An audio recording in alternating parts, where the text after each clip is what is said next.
ဒီလေးရေဒီစိတ်နဲ့ပြီးရင်ငြူပြီးထောင်းထားတာပြင်ထားပါတယ်ဒီမှာတော့ချက်သားလေးရှိပါတယ်ချက်သားနဲ့ဘူးဒီလေးကိုကာလာသားလေးချက်ပါမယ်ရှင်အရေးတောက်ဆန်းလေးပါပထမဆုံးအနေနဲ့ငြူပြီးတက်တော့နေတက်တော့ငြူပြီးစိတ်လေးထောင်းထားတာကိုစစ်တက်ပါမယ်နှစ်ကြာတက်ပါမယ်ရှင်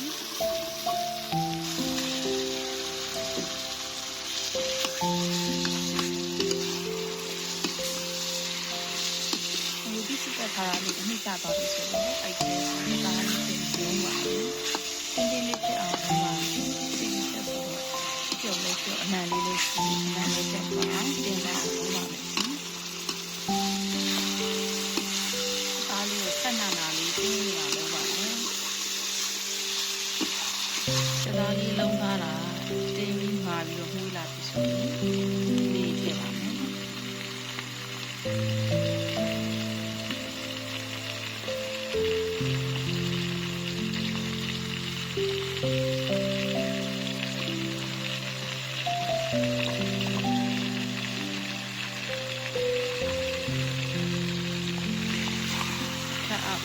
နှံ့ချက်အောင်လိုက်ပါမယ်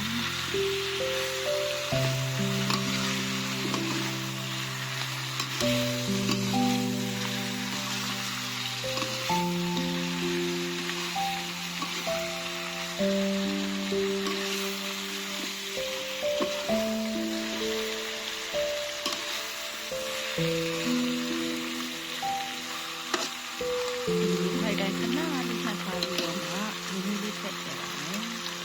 ရေနွေးလေးထည့်ထားပါတယ်တုံးစံတိုင်းပဲပြီးအေးအေးလေးနဲ့အသားလေးနဲ့နူဘူးသီးလေးနဲ့ပြောအောင်ခက်ကြကြလေးအုပ်ထည့်ထားပါမယ်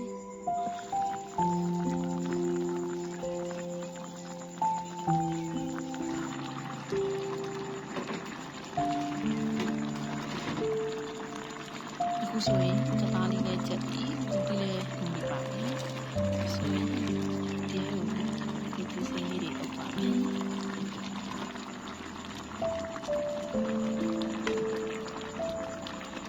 နည်းနည်းလေးပါထည့်ပါမယ်ဒါဆိုရင်တော့စကားဒီကလာသားချက်တောက်ဆန်းလေးရပါပြီစကောင်းကြပါစေစိတ်ကမာတယ်